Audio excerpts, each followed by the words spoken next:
Hello, everyone, and welcome to the Artist Sessions. I'm Caitlin Hill, Marketing Coordinator here at Pomo Arts.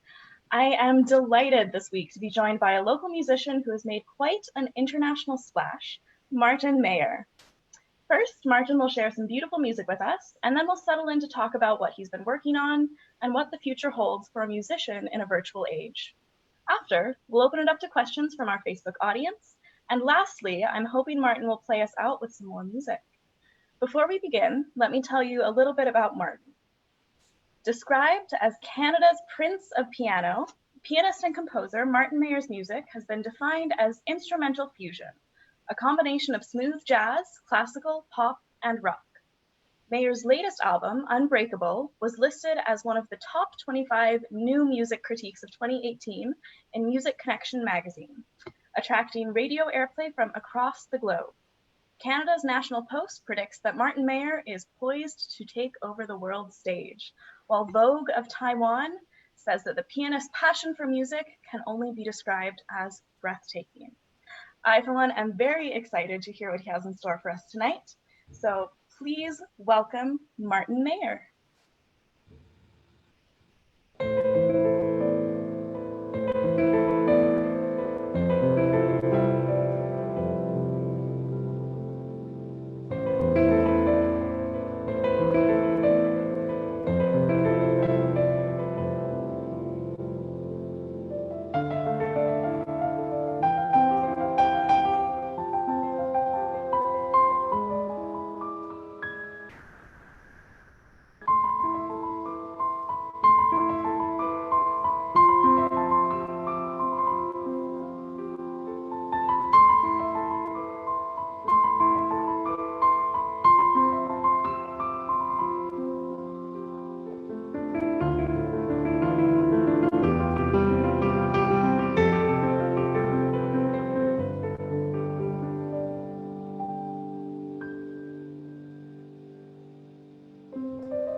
That was beautiful. Thank you so much. Thank you, and Um, thank you for having me. It's great to be here. yes, well, welcome. Do you want to tell me the name of that piece? Yes, it's a piece called Reverence, and it's a piece from my latest album, Unbreakable. Wonderful. Where is Unbreakable available? Do you want to give it a little plug? Totally. And when I was doing that, I totally felt like one of the fantastic models on The Price is Right. You can listen to this beautiful piece of music. Unbreakable by Martin Mayer is available at martinmayermusic.com, Google Play, Amazon, and iTunes. Martin Mayer, Unbreakable. Perfect. You've got the job. Yeah, awesome. Wonderful. So Martin, I hear you are working on a new album. So can you tell me a little bit about what stage you are at in the process and has the pandemic impacted your plans on releasing it? Yeah, it's funny that you mentioned that because the idea for the new album, and it's called the solo piano collection, and basically it's the 16 best solo piano pieces that I've written over the past 25 years.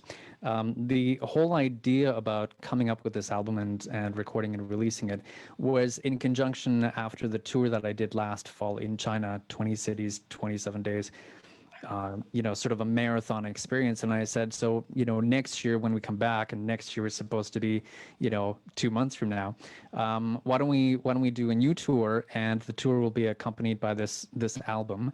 And so the album is pretty much recorded and is done. The pandemic has certainly changed, the scope in terms of when we release it and how it's going to be done, because it was supposed to go along with the tour, and it was supposed to go along with another piece that goes along with that sort of trifecta bundle. So for me, the just like anyone in the entertainment industry, live concerts are sort of out of the question for the next while. Although I'm happy to say, even though I can't fully announce it, I'm excited to say that there's a local performance coming up in December that people can attend socially distanced and possibly virtually as well. So I'm excited about that happening. Wow, that is very exciting. It must be nice to feel like you're finally going to get back on stage after all this time. It is, and even though it hasn't been a long time, it just when this first happened, and it came out of China, and so immediately my team said the tour is a write-off. It's on hold for the indefinite future, and so I had plans to go to Europe between that tour and this one that was supposed to come up. And then it got into Italy, which was where I was supposed to go, and then it got into France, which is also where I was supposed to go. And so then when it got into Canada, I was kind of like, okay, so this is serious business. But it's I'm thankful for the fact that I get to create and I get to collaborate while we've been sort of sequestered and locked down. Yeah, absolutely. Speaking of collaborations, you Mm, collaborated with a Grammy-winning artist on your new album. Tell me I about did. that. How did that come to be? Yeah, so that's really cool. So the story with that actually ties into one of the things that I know that we're going to talk about in a bit. But I had wanted to work with this amazing violinist by the name of Charlie Bishrat for about 25 years. Amazing person, and when I was recording this album, I had all of the pieces, and some of them had already been previously written. A good number of them were written, while I've been a resident in Port Moody for the past 4 years, and a couple of them were written during, sort of lockdown as well. If there's something to inspire you, you might as well just sit down at a piano and write a song.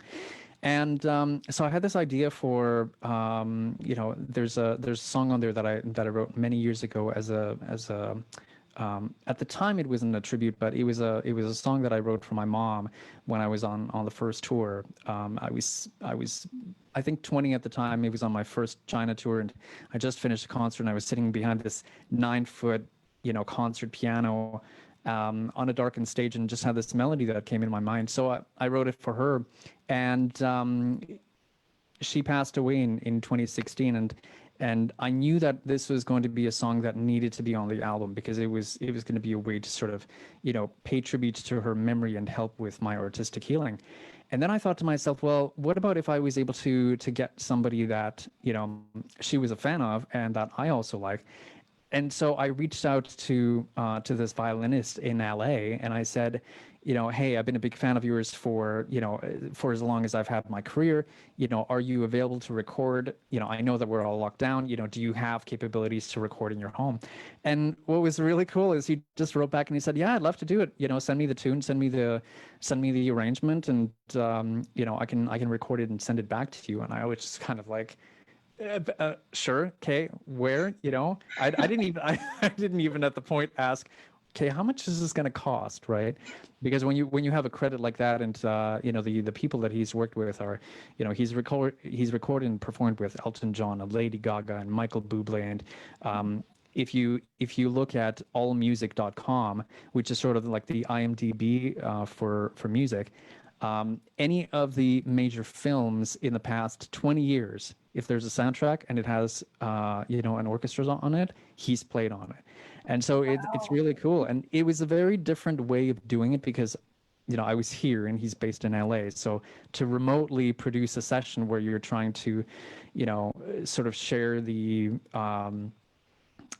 sort of emotional and personal nature of the song was a bit challenging that way, because normally I would just, if I'd had the chance, I would have flown to LA and said, okay, let's get into a studio, I'll play the song, you can get a feel for it, and we can record it live that way.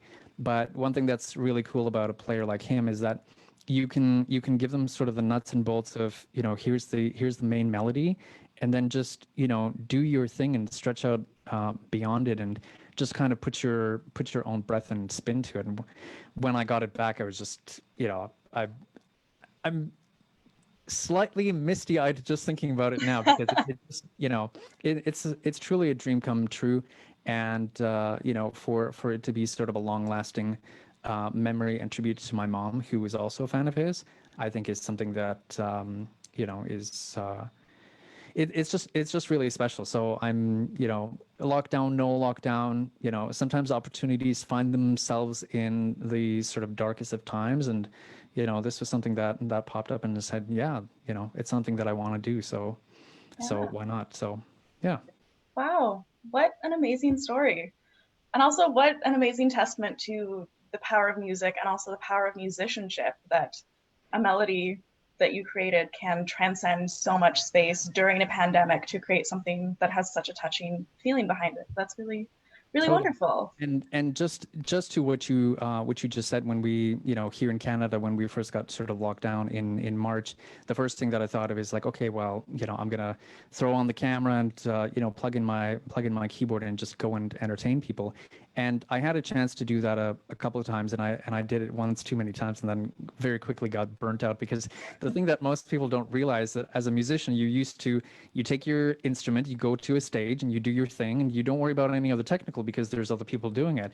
Now all of a sudden you've got cameras and you're trying to do different angles, and light it a certain way, and does it look good with that, and does it look good with this? But when you talk about music at the right time and at the best time, I remember one of the streaming concerts that I did, and the next day I was at the local thrifty store, and the lady that was in line in front of me recognized me from the show, and she said, "I really want to give you a hug, but I know that I can't, so I will just tell you as coherently as I can how much your concert meant to me, because at a time when I had a dark day in losing my brother that morning, your music brought me warmth and comfort at a time when I needed it the most." And to me, that's just such a, even just talking about it, I just sort of choke up, that you can literally at a time like this reach into someone's home, to entertain them, to give them,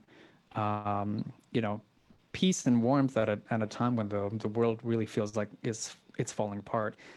It's great to do that, and this kind of opportunity is great to do that. So thank you for having me here for that. Yes, well, thank you for being here. I also wanted to talk about another way that you are sharing your music, and that is in conjunction with the new album. I hear you're creating a book of sheet music to go along with that, so that people can learn your songs and play them on their own. What inspired that choice? So it's funny because it goes back to, it was supposed to be the piece that goes along with the new album that was supposed to go along with the tour that we were going to do. But the whole idea came from when I was in China last fall and doing those concerts. Most of them I would spend a couple hours after the concert and meet the audience and sign autographs and that type of thing. And I would meet a lot of piano students and a lot of piano teachers. And, some of them would just bring like the program that wants you to sign it, but then you'd get like Mozart, sign here, Beethoven, sign here, Stravinsky, sign here. And I'm looking at this stuff and going, wouldn't it be great if the music that they just heard could be music that they could then take and learn at home? And so I thought to myself, when I do this album, why not create the sheet music that goes along with it? Because I remember back in the mid '90s, as I'm dating myself, when I was wanting to learn some of the piano music that I was listening to, sheet music wasn't available. And so it became this sort of thing where, I wanted to, I had to learn it by ear, and I had a great teacher that taught me well in terms of learning that.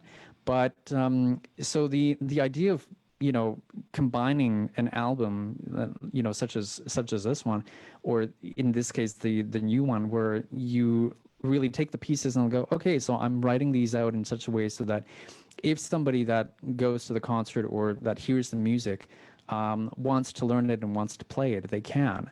And I think it's a great way for me to sort of help inspire music students and piano teachers and and share Canadian music with the world. There's so many people that will say to me after some of those concerts, when you played that tune, I heard Canada. That to me, that tune sort of sounds like what I think Canada sounds like.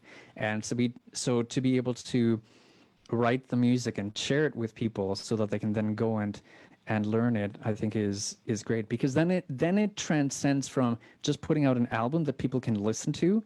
It transcends past the music fans to the piano students and the piano teachers and people who might be interested in composition to go, I really like this piece. How is it structured? What's the sort of nuance of how a piece is built?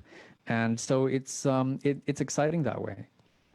That is very exciting, because then you take something that's not just a piece of music anymore. It's something more. It's something that you can learn and something you can connect with in a lot of really different ways. So that's really exciting. I think that's fantastic. Yeah, thank you. It's I'm very excited about it. It's not something that I've done before, and when you're writing this out and you're looking at the amount of notation, and because the whole idea of it is that it really is notated so that you can take the record and you can take the sheet music and you put them side by side, and as you're listening to it, you can follow it and you can learn it. Like if you take the time to learn it the way that it's written, it'll sound exactly like it is on the record. And I think that's I think that's exciting. It excites me because I think sharing music that way is just another way that you can reach people, whether it's now or whether it's in the future. Absolutely. So let's pivot back to something you mentioned a little bit earlier, which was your scheduled tour in China this fall.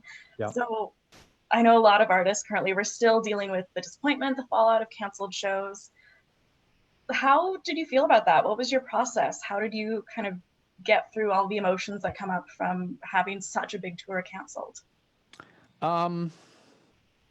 It's a good question, and I would say that a lot of things that have happened in the past in terms of my career have sort of prepared me for this type of fallout.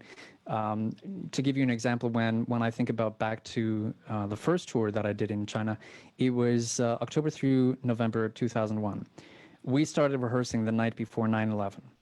The night of, every single band member walked back into the rehearsal room and gave me back their contract and said, I'm not going anywhere. I'm not flying to Vancouver. I'm not flying, let alone on a 747, 14 hours to a different country. So, we didn't know whether the tour was gonna continue or what sort of thing was gonna come next. There have been other times where something happens and all of a sudden the political climate changes and it's like, okay, so this may or may not move forward. It's surprising, sort of, the world events that can sort of take on whether things move forward or not.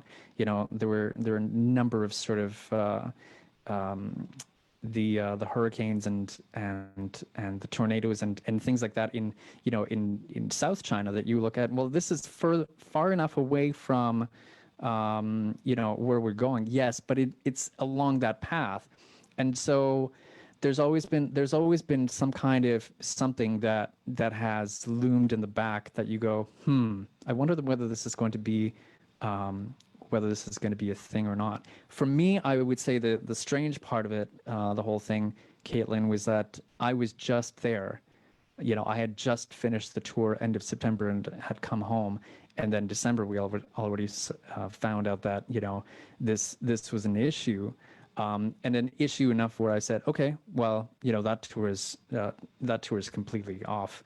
Now, it was when it started to spread, and when you saw the other markets that were affected by it, that's where all of a sudden it becomes a game changer.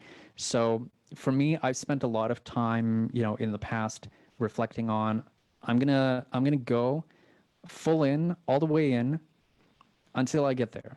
And then even when you get there, something can happen. You can have civil unrest. You can have, who knows, anything. Even when a tour is confirmed and you get there, things can still happen. So, am I disappointed that I'm not going? Yes, but I also understand that now is maybe a great time for me to write some music, create some music. Do the best that I can with this new album that I'm doing, the sheet music, and then find other ways to entertain people, such as we're doing tonight. Because there have been gaps in between when I've gone on these tours, and they've always come back. So I'm hopeful that at some point it will return. My grandmother many years ago said, God rest her soul, everything in life happens for a reason. So I have to think that this happened for a reason, and maybe the reason for it is to create this amazing music that is then ready to be shared in a way that that is probably more impactful once everything just sort of, once the world returns to whatever the new normal is. I think there'll be a bigger appreciation for music than there may not have been before. I think so too. And a big part of a job as a musician who performs live is uncertainty a lot of the time. Yep. Uncertainty with gigs, uncertainty with things getting canceled, with travel plans. And a lot of people don't necessarily know that that's just part of the deal. Yeah. That's part of being a musician sometimes. We could be sitting here having this conversation, and all of a sudden BC Hydro turns off the power. Don't turn off the power. Thank you for not turning off the power. Yes, anything could happen, and that's part of the joy and the struggle of creating a live piece of art that lives and breathes in front of somebody. Totally. Yeah. So let's talk about how the pandemic has impacted your musical practice since you came home and have been forced to kind of stay in one place and haven't gone on this huge tour that I'm sure you were preparing a lot for. With such a disruption in many people's routines, what has this done for your musical practice? Do you find you're writing more, practicing more? That's a good question. I would say that I, towards the beginning when it sort of showed up here, and I had a lot of colleagues that said, "Man, I have to, we have to go and stay in the house and except for groceries and all this sort of stuff." And I'm kind of going, I already do that, I wake up at 5 a.m. and practice and write stuff, and then, have a couple of calls and go back to bed, and then do some writing or whatever the day structure sort of might bring for me. So it didn't change a lot that way. I would say the biggest thing that changed is because when the tour finished, you sort of look at the time frame of, this is when we finished and we have X amount of time to get stuff done before the next tour happens. And then all of a sudden you sort of watch the bridge or the road fall out in front of you, and you sort of go, okay, well, now what? What is it that I can do within what I have here? So I've definitely spent more sort of time in the beginning doing streaming concerts and all that, and then I took time away from the technology because it is just so full encompassing. If I showed you all the mixers and the monitors and everything that has to be on in order for us to have this conversation with this quality of audio and the keyboard, people would probably be surprised by that. I would say it's probably also changed a lot in the fact that you know the previous tour and then the new one and all the stuff that's supposed to come after it, everything now is a big question mark, right? You can't say, well, let's bump it to next September, because we don't realistically know whether next September is an option.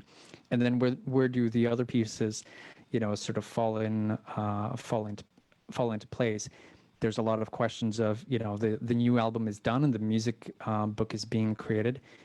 Do we push that out in January 2021 to, get it out there and create interest ahead of the tour?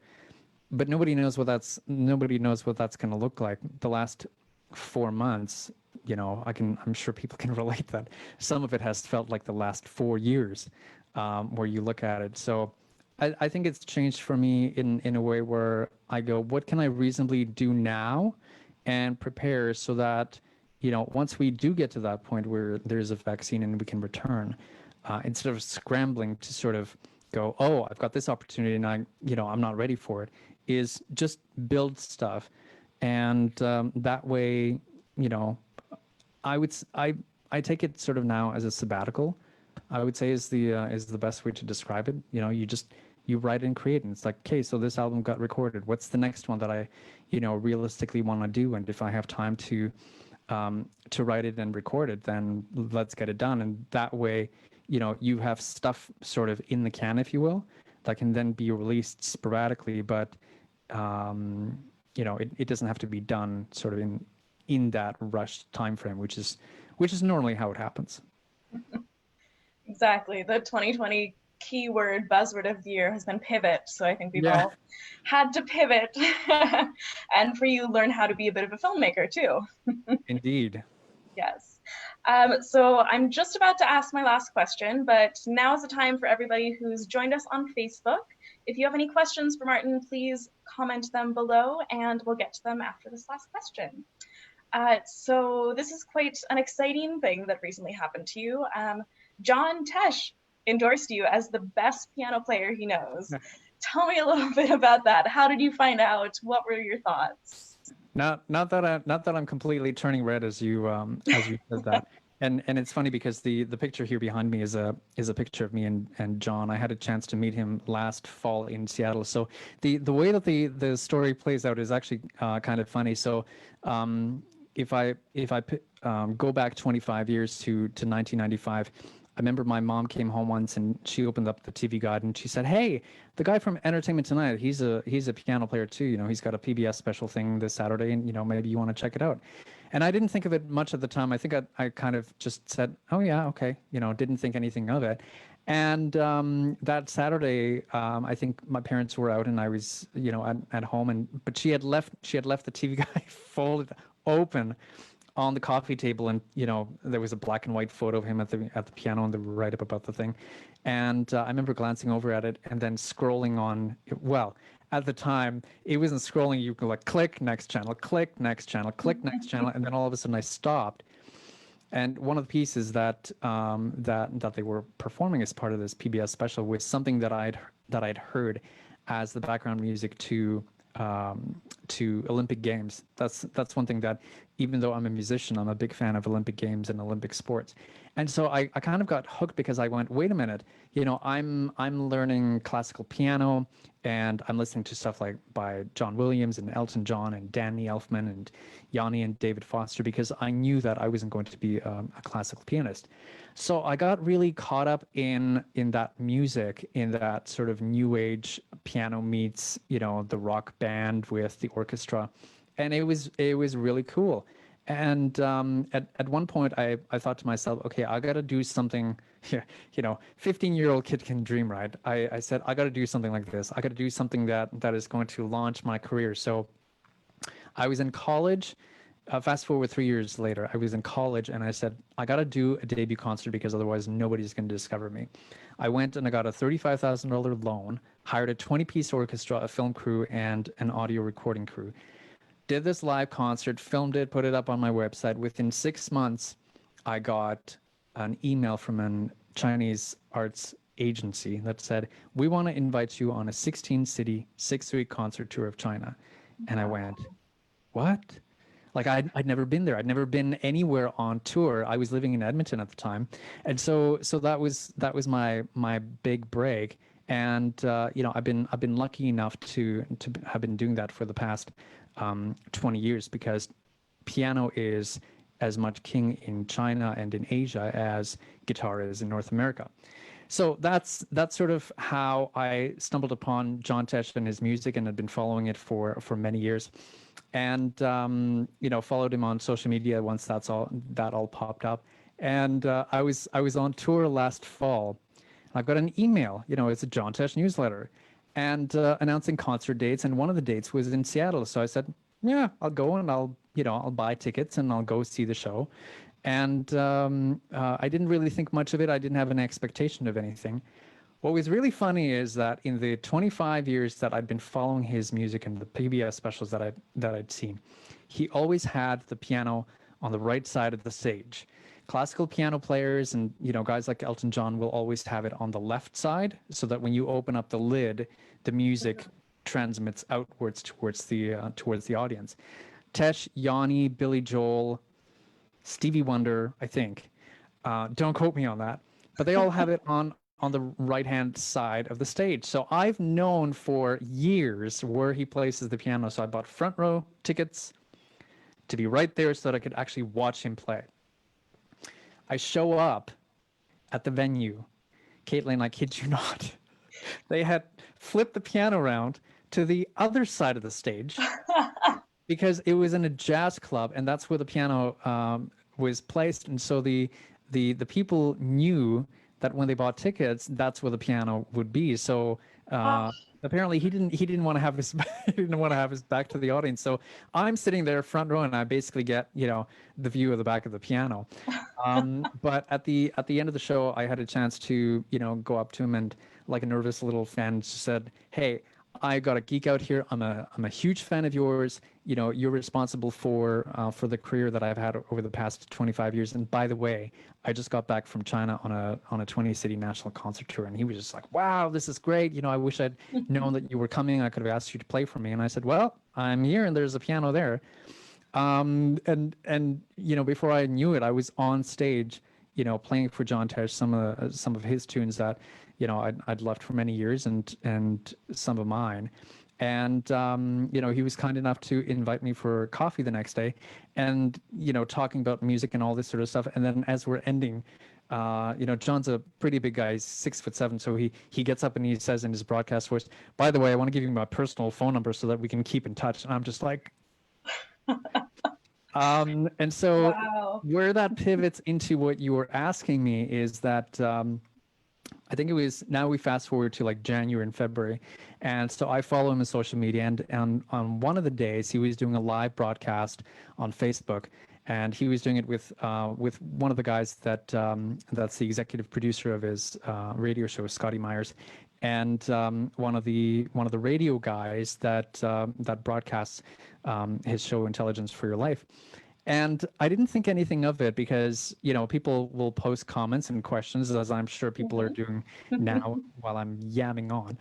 And but as he was talking, I just kind of wrote in the comments, "Has the piano been returned to the right side of the stage yet?" ?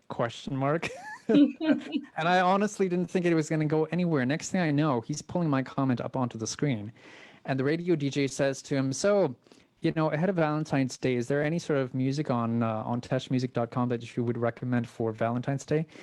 And he just, without any sort of nothing from me, he goes, "Well, let me tell you about the most romantic piano player that I know. His name is Martin Mayer, and he just logged on here. This kid is the most amazing piano player that I know. He's like the David Foster and the Yanni and the Jim Brickman and the piano guys all together all rolled into one. And then he goes and tells the story of how I went to go see him and he had flipped the Wow. piano around. And so it was really great. So by the end of it, he's like, yeah, so I would definitely go after some Martin Mayer music. And so now anytime that he's doing those live things, I was just like, hey, John. And he's like, there's Martin Mayer, best piano player that I know. And so it's really sort of interesting when I look at the path that my career has taken, where the man that inspired me many years ago to pursue my music professionally is now one that is singing my praises, and somebody that I've been a huge fan of in terms of violin music and performance, and that my mom was as well. That I get to play with these people, so it's a really cool thing. Completely catches me off guard, and we've John and I have chatted a few times by email and by text. And this afternoon I got a text. He says, hey, by the way, I have some free time tomorrow if you want to chat on the phone. I'm like, no, I can't. I'm doing something with BC Hydro. Of course I want to talk. So it's really cool when when people can receive you that way, and when they can acknowledge how much they've inspired you. And so my hope is that somewhere along the way, the music that I create and the sheet music that I put out, inspires somebody to sort of further their career. So I consider that sort of paying it forward. But it's just really cool because it's oftentimes you don't get to meet your hero, let alone get their phone number. It's just I'm on cloud nine right now. That is incredibly exciting, and congratulations. And it's also really wonderful to see that you're staying so humble about this too. Oh, nonsense. You still haven't gotten my rider about, I'm still waiting for my white orchids and my glass of white quail's gate that has to be at 35-degree temperature and all that sort of stuff. Oh, of course. Yeah, of course. All right, so I've got some questions from our Facebook audience. Valerie would like to know, what is your most memorable live performance? That's a good question, and I would say that the most memorable live performance I've ever had was when I did that debut concert, and the most memorable part about it is that when I did it, I had planned a surprise for my parents, who were hugely supportive of what I had done. They knew that when I came home from school and I said, "Hey, I was listening to the choir teacher play the piano, and I really want to study it." And she gave me the sheet music, even though she said that she shouldn't because it's copyrighted. But so I had planned a surprise, and the theater that I chose has that type of they have an option, sort of like the Evergreen Cultural Center in Coquitlam, where you can pull out the raked seating, or you can have the tables. Mm-hmm. So I chose the raked seating because at some point in the evening, I was going to go into the audience and thank my parents for how they had supported me. Aww. What was funny is that I had set it all up. I had set it up so that they would be sitting in the front row, center. I had a spotlight on them. And then all of a sudden, I get told that tickets are sold out, and they're asking if we can add another row or two in front on the main floor. And I said, no, you can add one in the front, but you have to put the other ones on the side. And so my favorite part was when I was doing this concert, and I had my best friend Natalie B come out, and we had created the surprise for my parents, for us to perform and for her to sing Celine Dion's "Because You Loved Me." Mm-hmm. And my favorite memory of that performance is just being at the piano, watching the spotlight come on, thanking my parents in front of everybody, and then just performing that song for them. It is truly, I can still visualize it in my head in terms of, my dad had his arm around my mom, and they're both sitting there, and of course she's an emotional person. She's like gasping for the Kleenex and all that sort of stuff. So that to me is definitely the favorite performance that I can think of most recently. Oh, what a beautiful story. All right. Sarah wants to know what your favorite Olympic sport is. Uh, hmm. I guess yeah, that's a good one. I guess it depends on which Olympics it is. If it's winter, I would say downhill skiing, and specifically the type that Alexander Bilodeau does. And the reason that I say that one specifically for winter sports is that people always ask me, how do you get coordination between your fingers and your legs in terms of how the piano works? For me, when I see somebody that is able to ski like that over mounds of snow at an incredible pace is just completely incredible. I can't ski to save my life. I can't even go down a bunny hill without falling over. I remember when I was younger and trying to learn how to ski. I had a ski suit and I had I had two pillows on my rear so that when I fell, that it wouldn't be completely embarrassing and it wouldn't be painful. So I would say that type of downhill skiing for winter, and for summer. Um, that's a for summer. That's a tough one because I would have to pivot that and change my answer to tennis and Wimbledon, because when I was younger and my grandma would come and visit every August, we would watch Wimbledon. She would knit. We would watch the sports together. At a time when Boris Becker and Martina Navratilova were playing. So. Yeah, and I know that a lot of sports have moved into the Olympic Games. Who knows? There's possibly even tennis in the Olympics, but I guess hopefully that answers Sarah's question. Yes. And then last one, which could spark a whole other episode of the artist sessions on types of music, Oh no. was when did you decide that you no longer wanted to pursue classical piano? Who's the one asking that question? Oh, that's for Charlie. Okay. When I decided, I think it was, so I started piano late. I started when I was 11 years old, and a lot of people start sort of when they're 6 years old. I started late. I did four grades of Royal Conservatory of Music in 1 year. My piano teacher saw that just I had a knack for it and I could practice and I could get through it, and so I pushed through it. But at some point when I was listening to these records by Elton John and listening to the Olympic fanfare by John Williams and Vangelis and St. Elmo's Fire with David Foster, there was something about that music that more sort of spoke to me. So it was somewhere between 14 and 15 when I started listening to these records. I knew that I would need the classical training and the classical know-how to perform this stuff, and some of the stuff that I perform now. Here's just a quick example.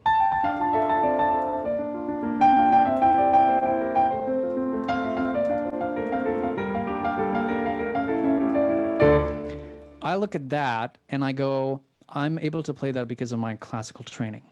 Now, that's not to say that somebody who doesn't have classical training can't get around that, but I look back on all of those times where I didn't want to practice and I didn't want to do scales and that type of thing. And now I know that, that stuff is designed for a reason.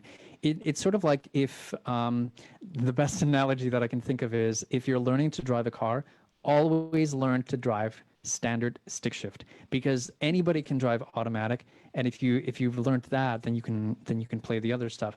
So for me, I finished grade 9 Royal Conservatory and then went to Grant MacEwan University in Edmonton to study jazz and to study pop and that type of stuff. So between 11 and 18, there was that sort of shift between 14 and 15. But I do know that my classical music training gave me the foundation for that. So if there are piano students out there listening, if there are piano teachers, if there are parents that have students that are taking piano, practicing is important, and practicing scales gets you to that where you can play anything else. So yeah, hopefully I haven't made a lot of kids angry going, oh man, I wish I couldn't have practiced. No, practicing is important as much as we never want to do it. Yeah. As someone else was classical training, I understand classical training gives you a lot of foundation so that you can then break the rules and go do something else. It does. Yeah. All right. So that's it for questions from our Facebook audience. I'm Thank going you, to say Facebook a quick, audience. Those were fantastic questions. yes, thank you so much, everybody who posted. I'm going to say a quick thank you and let you know about what's happening next week. And then Martin will graciously play another song for us to end out the evening. So I would like to thank everybody for tuning in tonight. Next week, we'll be back on the Artist Sessions with Anne Ubing, the founder of Kinder Books, and Tamara Gorin, co-founder of Western Sky Books, for discussion about the challenges faced by writers, publishers, and bookstores in this time. So it's definitely going to be a very unique perspective on a very different type of art form that we haven't talked about a lot on the Artist Sessions yet. So now I will hand the mic back over to Martin to play us out for the evening. And I know that you have kind of a good story that goes along with the song. Do you want to tell us what you're going to play? Absolutely, and thank you again, Caitlin, for having me here. It's always great to do arts in the Tri-Cities, and the community here has been fantastic in terms of support and whatnot. So thank you everybody for tuning in and supporting the arts, even though we're sort of locked away. This last piece is one that I wrote many years ago, but is very timely now. It's called "Summon the Heroes," and I'd like to dedicate it to all of the heroes out there that are working hard to keep us safe in this pandemic. So thank you again for tuning in, and this is Some of the Heroes.